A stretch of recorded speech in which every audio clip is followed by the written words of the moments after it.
All right, we are good to go. Hello and welcome to Treasury Talent's latest episode of Ask a Treasurer. I'm Joe Grabowski, joined as always by Scotty John. This is an Ask Me Anything format where we ask a Treasury leader questions about anything related to careers, job searches, networking, and relationships.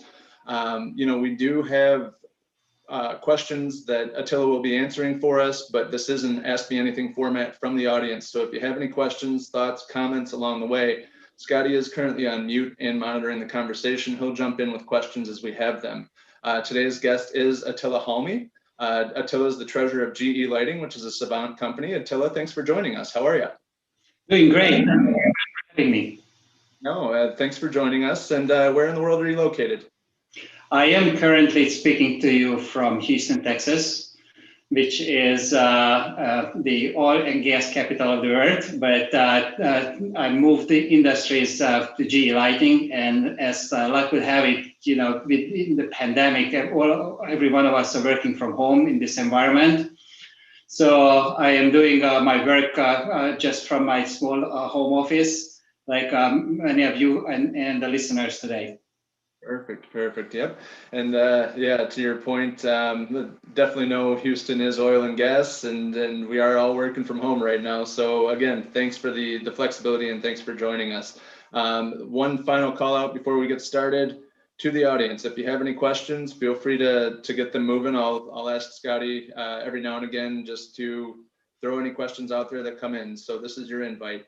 But with that, Attila, how did you come into Treasury and what made you choose or stick with Treasury and choose it as your career? That is an interesting question. I call myself the accidental treasurer. I never planned to become a treasurer. In fact, at the beginning of my Treasury career, which was just about a year ago, I wasn't even trained. I didn't consider myself to be trained and be a treasurer. However, this was an interesting transition. I spent my last 8 to 10 years, in the oil and gas industry. And one of my within the confines of GE and different businesses. And one of my final acts in GE was actually turning around and selling my business to a private equity investor, and became CFO, the vice president of the business, and went outside GE. And what happened is that GE Lighting was about to be spin off also from GE, from General Electric. And the CFO of the business gave me a call and said, Attila, I'd like you to come back to GE and help me do it again. Sell the business and then stay with the business after that, and help us set up an independent finance organization and help us become successful. It's interesting what things you can become an expert in. So right now I'm an expert in taking pieces of the General Electric company and making them private again. And it was a wonderful ride. And in the meantime, the Treasury organization needed a new head, so I became the treasurer, and it's been a phenomenal ride. I spent the last year or so learning what it takes to be a treasurer. I received my CTP, Certified Treasury Professional, very recently, and I want to say that learning, taking those learning courses helped me tremendously getting through my initial setup. And what I'd like to add to this is that in a corporate environment, some of the business treasury functions are very, very different than what it takes to be an HQ. Therefore, they needed exactly somebody like me who came in with pretty much an empty slate and started writing on this. And as I was learning what it takes to be a successful treasurer for an independent organization, I was teaching our treasury team what it takes to be independent and how do we operate, liquidity management through credit management, just banking relationship, everything. We've been learning it together very successfully. Yeah, and that's a common theme that we hear with a lot of effective treasurers is your entire career doesn't necessarily have to be within Treasury to be an effective Treasury professional, but having that varied finance experience can absolutely help you when you are in the Treasury space because you already have that different perspective, and then now you're learning the Treasury perspective, but it helps you be a better strategic partner to the business because you've sat in the seats with the stakeholders that you're interacting with. Absolutely, that's part of the role that you play. You are basically the right hand man, not just for the CFO but for the GM. When most businesses that go private from being part of a corporate environment, the cash forecasting, for example, becomes crucial Because when you think about it, when you're part of a huge corporation that has very strong balance sheet and cash flow, your leadership team does not wake up every single day and say, can I make payroll? Can I make the next vendor payment, right? And those are critical when you are independent. And then, like jokingly, I sometimes compare it to when I ship my kids off to college and told them, you have all the independence in the world that you wanted to ask for, but if you don't go shopping, the fridge is empty. Yep. Yep, absolutely. I like that. I've never never heard that analogy before, but I like that quite a bit. Now, knowing that you have this storied career and you've had a lot of success, what have been some of the highlights or the moments that you hang your hat on so far?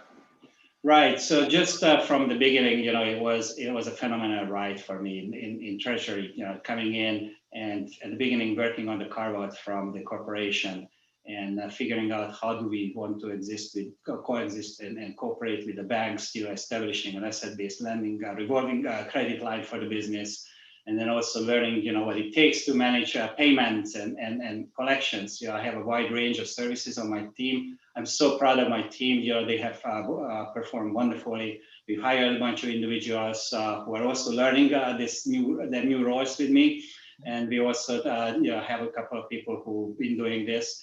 And just there's so many memorable moments when you make your first payment, when you make everything is a first in this environment that you learn and then you apply those learnings immediately. So it's just a continuous learning and applying what you learn day in, day out.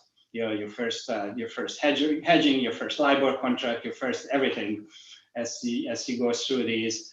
And then, of course, as the business sees that you're performing, there's always a chance that they ask you to do more. So there's always, no good deed goes unpunished, as we say.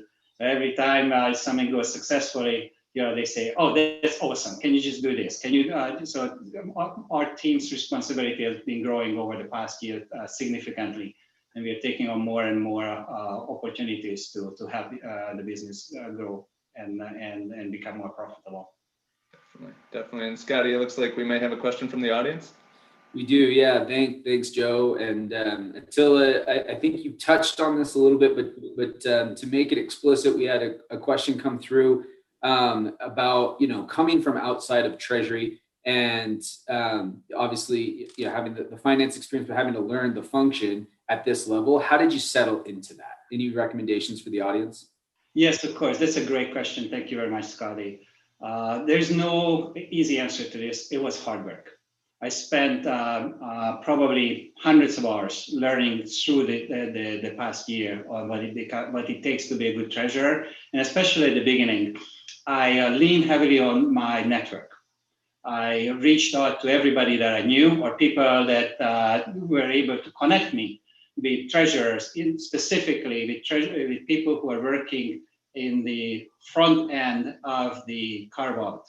So I was looking for people with similar experiences, people who are the same size of business, maybe in the same industry, maybe not, who had gone through a carve-out, gone private, are the treasurers, what did they take? And it's really interesting that even people that I did not know before, they were happy to take my phone call because everyone that you approach with, hey, I'd like to learn from you. That's a great question. That's everybody's like, absolutely, when can we talk? And they are willing to share their experiences with you. They were telling me, hey, look, here's what I did, here's what worked, here's what didn't work. Because that's a big deal for me that if I can learn from someone else's mistakes, I don't have to repeat them. And sometimes I make my own mistakes, that's all right. But at least if I talk to these individuals, and there was a trend, there was certain things that was repeating itself after 3 or 4 times I talked to people.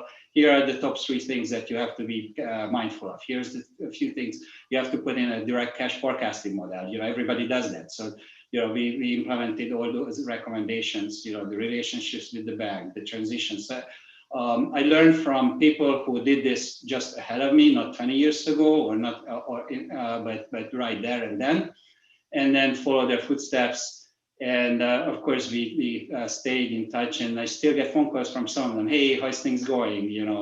Congratulations on your certification. So there's a camaraderie in this profession where people wish the best to each other. We are really not competitors from that perspective, so we can help each other out best practice sharing and helping each other. Hey, look, one of them, just a very small example. I never knew that I could get my Chinese bank statements reported in my American bank's website through MT940, right? So somebody has to tell you that, and then you say, oh, that's great. How do I do this? So then you go investigate and make it happen. And then all of a sudden you have a treasury management tool for yourself, because now it's not just one bank, but multiple banks that you can link together through known tools. But you have to start somewhere, and you always start with people who are actually doing this and happy to share their best cases, and then sometimes things that didn't work for them, so that you can avoid stepping into the same mistakes. Yeah, and that ties into a larger theme that, your network can be a cheat code at times, where it can save you from making a lot of mistakes that they've made along the way, and then you're able to pass that back to get them out of mistakes that you've made along the way too, right? Sometimes it's not always what can you do to help me. It's, hey, here's what I've done. Here's what you want to stay away from, because I've made this mistake before. Absolutely, yeah. You pay it forward. There's a lot of back and forth that people love to share their experiences with you, but then people also love to hear that, hey, can I help you? And then usually it's not the same people that you have who help you, but somehow in the grand scheme of things, it always levels up. Definitely. Well, that ties into our next question, which is, what is the advice?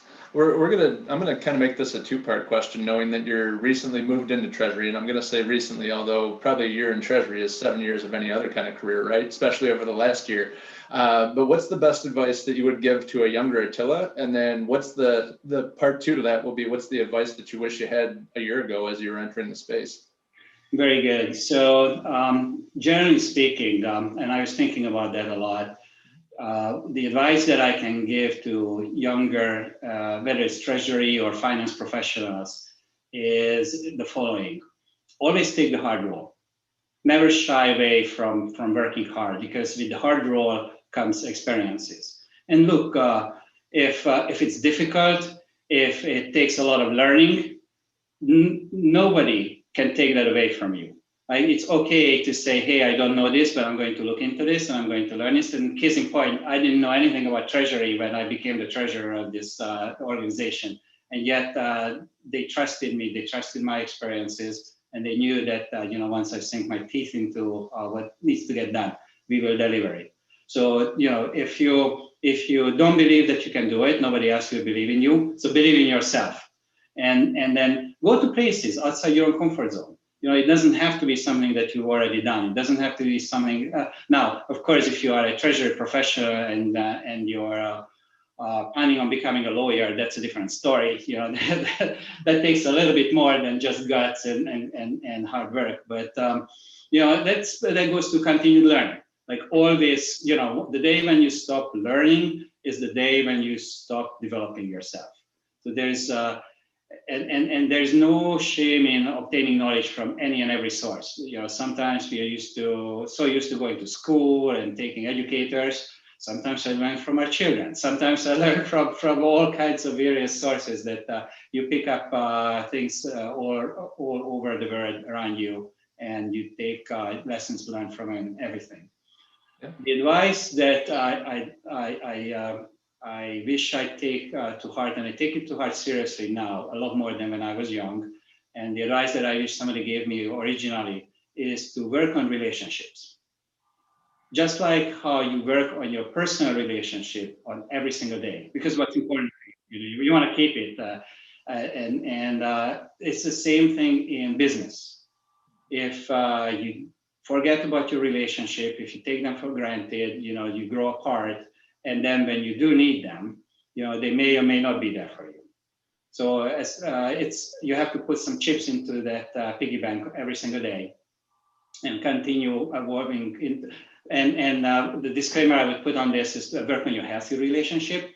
So if you are, you have a toxic relationship and you find yourself that, hey, look, I'm working on my relationship. I just, photobombed Jack or John today again, or no, don't do that. Work on your good, solid, healthy relationship. Make sure that you maintain contact. And lastly, never give up. No regrets. If something doesn't work and you fail, that's okay. In fact, I would want to say that if you fail in something, make it epic. I love it. I love it. There's a lot of gold there, and I know Scotty and I talk about this quite a bit, but to paint with a little bit broader brush, treasury professionals and finance in the greater term, or in the greater space, I guess, tend to be a little bit more risk averse, right? So you do have to get outside of your comfort zone, because that is how you're going to grow. And as humans, we are more apt to take the path of least resistance, right? So if you're willing to go that extra mile and go down that more difficult road, you are going to separate yourself from probably 95% of the people. Not only that, you're developing skills that those other 95% are going to have access to, because they're not going down that road. So I absolutely love that advice, and I appreciate your insight there. Great. It's the can-do attitude that any employer will be looking for. You want to differentiate yourself, that you bring solutions to the problem. Because everybody can look at something and say, "Oh yeah, it's broken," but not everyone's specialty is looking at it and say, "Yeah, it's broken. So how do we fix it?" Absolutely, absolutely. So, Scotty, I'm going to call out just real quick. Anything else from the audience?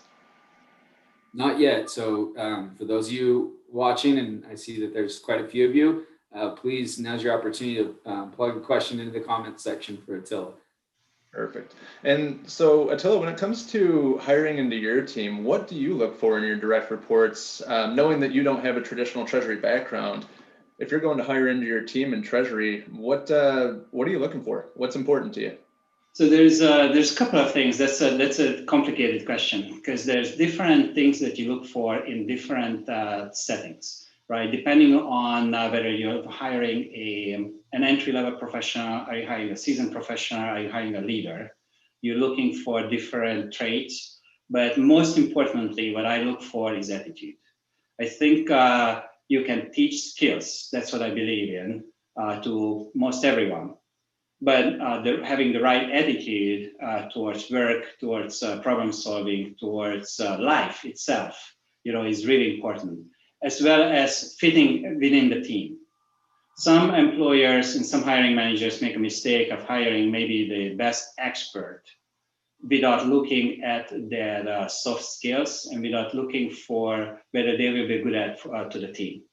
And they might be the best treasury expert, they might be the best financial analyst, but if they don't get along with the people they support, or their coworkers or their team members, you spend way too much time infighting or putting out fires around them than what they're worth. So sometimes even the strongest candidate may fail because they just don't fit into your culture. So fit within the culture, attitude, and then skill set is probably my preference.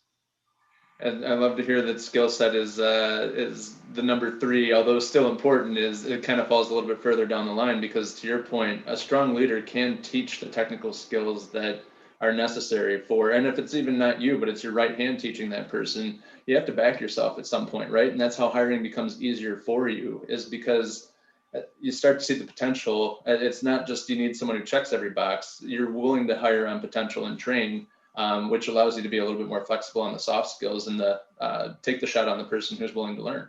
Absolutely. I have a secret. I'll share the secret with you. I surround myself with people who are smarter than me, so they can teach me. No, I don't have to teach them, and I can rely on them to actually get the work done. Yep, that's I subscribe to that too, which is why I surround myself with Scotty and Simon, and then I just kind of sit here on camera and ask questions, so it works out well. So we did just kind of cover this, but we'll approach it from a different angle. You just got a CTP yourself, newly minted, right? So do you put any weight, not to get you in trouble with the AFP or anything, but do you put any weight behind the CTP or the CFA when you're looking to hire into your team? So I would take that as 2 questions. Is the education important? I'd say absolutely yes. And in fact, there's an interesting story there that I petitioned the AFP to grant me access to their learning material after I was able to get my certification, which was the first for them. And they were nice enough to do that, because I told them that, hey, look, learning or obtaining this knowledge is more important to me than the certificate itself. And of course, I don't belittle the certification because it's an external measure. It's a target. It's something that if people don't know you, they ask for a certificate because it brings everybody on level. Like if you pass this test, if you learn all this, then you may be, that's your ticket to the game. So I think your career, at different stages of your career, it helps to have that certification. Although most of, and again, we're talking about changing jobs or getting new opportunities to do, most of those opportunities will naturally come from people who already know you. And in that case, whether you have a certification or not, whether you have you pass this exam or not, pay us in comparison to how they got to know you. Are you a hardworking individual? Are you a problem solver? Do you work well along with team members? And at that stage, whether you have the certificate, it's just check the box. HR sometimes would like to see that. But on the other hand, it's also, I'd encourage people to get the CTV certification when they're looking for promotion, when they're looking for a salary increase. So it's an important stepping stone in life, but it's not the objective. Yeah. I love that advice too. We get that question frequently, and commonly what we tell people is you'd rather have it and not need it than need it and not have it. But then part two to that, I love the fact that you went back to actually petition the AFP to get access to all of that material, because it's, again, then you're going through that course to try to get the certification to prove your credibility and obviously to build your knowledge base, but you're not going to retain all of that the first time around. So just to think differently and to say, hey, I'm going to need to know this. It may not be tomorrow. It may be 3 months or 6 months from now, but just to have access to it is gold. Right. First they were shocked, but then they came back and said, okay, you got it. Yeah, no, that's perfect. That's perfect. Scotty, do we have anything else from the audience, or I want to invite you to join the conversation as well, if there's anything that you'd like to add or any questions? We don't have anything from the audience still. Again, lots of engagement in terms of likes and views, but no questions. But I did want to take it back, Attila, personally. The question that comes up for me, if you're willing to kind of pull back the curtain on this and show the audience a little bit of your process, when you talk about attitude being such an important, attribute and or trait that you look for in your hires, are you willing to kind of share with us how you vet for that in the interview process? Because I think anybody watching who is a hiring manager could benefit from that process. Right. So there's some different. That's a really good question. There's some different approaches to interviews, and sometimes when you come in for a call from the court for an interview that they don't know you, my style is that I do a research on the candidate, and obviously you cannot do that for 100 applicants. If you have sometimes you get the prince from Nigeria and you all know the kind of resumes you're getting. But once you selected your top 2 or 3 candidates, I recommend that you do all a 360. Like imagine like your airline captain when they sit in the cockpit and all those instruments in front of them. They all have to be green before they take off, right? So you do your research. You look at their LinkedIn profile. You look at whatever you can find on social media for them. You look at do they have articles out there? So by the time you get to the interview, you kind of almost know them, and then you can ask pointed questions. And my thinking is that past behavior is always the best indication on what they're going to do in the future. Because if you ask them theoretical question, what would you do if, or what do you think about that?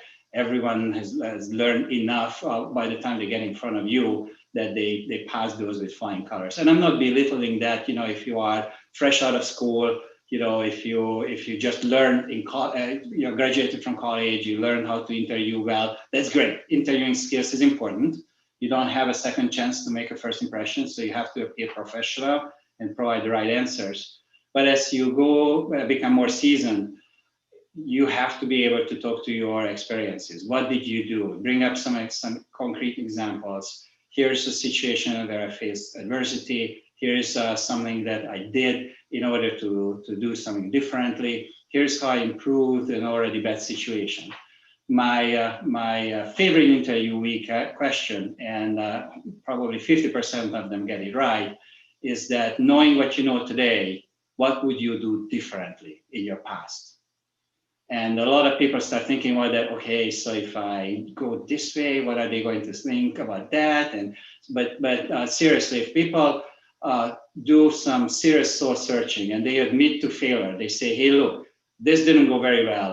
And now, because today I know a lot more than what I knew back then. If I knew this, I would have done the following. And here's where that would have made a difference. Those are the people that I'd like to hire. Yeah. Well, knowing that that's your ace up your sleeve, do you mind if I ask you, knowing what you know today, what would you have done differently? Well, that is a good question. So knowing what I've done, knowing what I know today, I would have spent a lot more time throughout my career on not just developing, but also maintaining my professional relationship and making sure that I pay attention to all those people who are important to me, so I don't lose a connection with them and I don't have to rekindle, for example, after 35 years. Yeah, no, it's a wonderful answer, and I think we're all guilty of it. You know, you can get lost in your day to day, and you had mentioned maintaining relationships earlier. You do have to actually make that intentional effort to build relationships and continue to develop rapport with people, or else they will fall by the wayside, and you never know when you might need that relationship.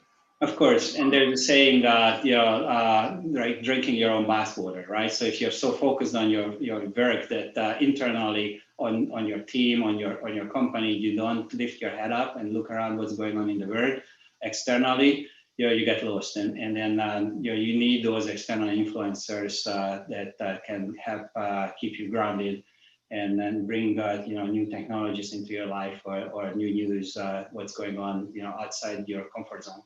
Yeah, yeah, and I absolutely love that question, because it does force to admit that we are all human. We've all failed at some point, right? Like you have to be realistic. In the interview, I think we try to go way too far down. I need to make sure that I have the perfect answer for everything and that I'm putting my best foot forward at all times. But at the end of the day, it's two humans talking to one another. And I've failed, you failed, Scotty's failed. There's nothing wrong with that. You learn from it and you move on. And the whole point, I think, where you can make an impact from an interviewee standpoint is just being realistic with it, being authentic, and then talking about what you've actually learned and what you would do differently. That's why I love your question.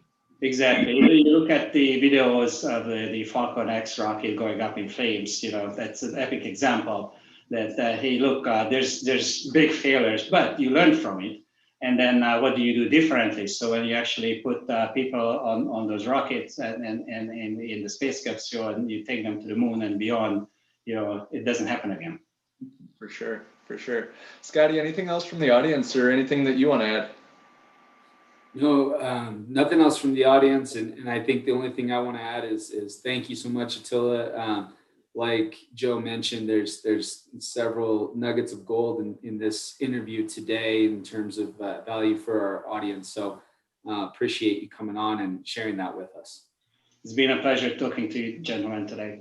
All right, perfect. Well, I'll echo Scotty's sentiments, and Treasury community, thanks as always for jumping in, tuning in, and interacting with us. If you have any questions, feel free to reach out. Otherwise, we'll let you get on with the rest of your day. Have a good one. Thank you.